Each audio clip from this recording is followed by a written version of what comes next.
আজ দিনটা হচ্ছে মঙ্গলবার। মঙ্গলবার আমাদের এখানে হাট বসে। সায়ন ওর বাবার সঙ্গে সকালে হাটে গিয়েছিল। হাটে পাখি বিক্রি হচ্ছিল, আর সায়ন হচ্ছে টিয়া পাখি নেবে বলে বায়না ধরেছে।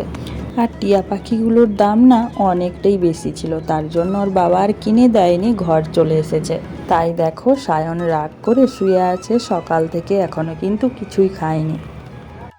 নমস্কার আমার সকল প্রিয় বন্ধুরা, কি অবস্থা, কেমন আছো সবাই? আশা করছি তোমরা যে যেখানে যে অবস্থায় আছো ভালো আছো, সুস্থ আছো। ঝাড়গ্রাম জেলার ছোট্ট একটি গ্রাম থেকে আমি সুমিত্রা, আমার ব্লগ চ্যানেলে তোমাদের সবাইকে অনেক অনেক স্বাগত।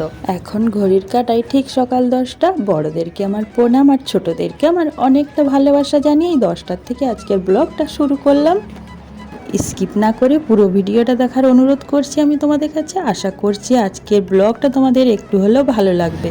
সকালে সমস্ত বাসি কাজ করে স্নান করে নিলাম। স্নান করে চুল আঁচড়ে সিঁদুর পরে ঠাকুর প্রণামটা সেরে নিলাম। আজ মনটা না ভীষণই খারাপ। সন্তান যদি কোনো জিনিস আবদার করে মা বাবার কাছে, আর মা বাবারা যদি সেই জিনিসটা দিতে না পারে, তাহলে মা বাবার কাছে সত্যি অনেক কষ্টের।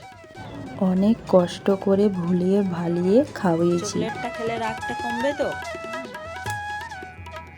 দেখি কি আছে।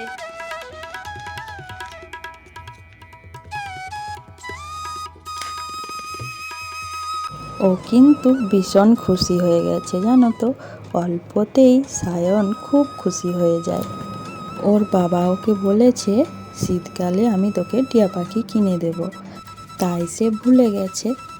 আর বাচ্চা মানুষ তো চকলেট পেলে তো খুবই খুশি হয়ে যায়। কি বেরিয়েছে দেখো বন্ধুরা, এই জিনিসটা পেয়ে তো সায়ন খুবই খুশি হয়ে গেছে। দেখো কিভাবে কানে পরে নিয়েছে আর প্রচণ্ড আনন্দে আছে। সায়নের আনন্দ দেখলে না আমারও মনটা আনন্দয় ভরে যায়। তোমরা তাড়াতাড়ি কমেন্টে জানাও সায়নকে কেমন লাগছে। এই সব তো অনেক হলো, এখন তো রান্না করতে হবে, তাই না বলো?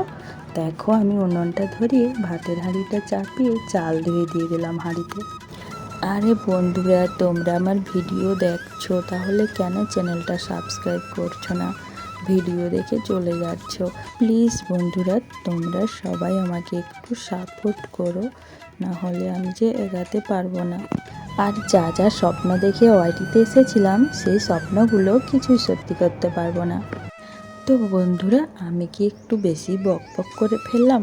আমি যদি খারাপ কথা কিছু বলে থাকি তাহলে কিছু মনে করো না, সরি চেয়ে নিচ্ছি তার জন্য। এদিকে আমি ভাতটা নামিয়ে দিয়েছি, তারপর দেখো শাক কেটে শাক ভাজা করছি, আর ঢ্যাঁড়স সিদ্ধ করেছি, আর করব মাংস।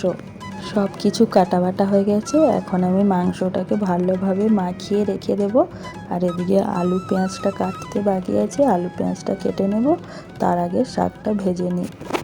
আমার এই ভিডিওটা যারা যারা এতক্ষণ ধরে দেখছো কষ্ট করে, তোমাদেরকে আমার অসংখ্য অসংখ্য ধন্যবাদ গো।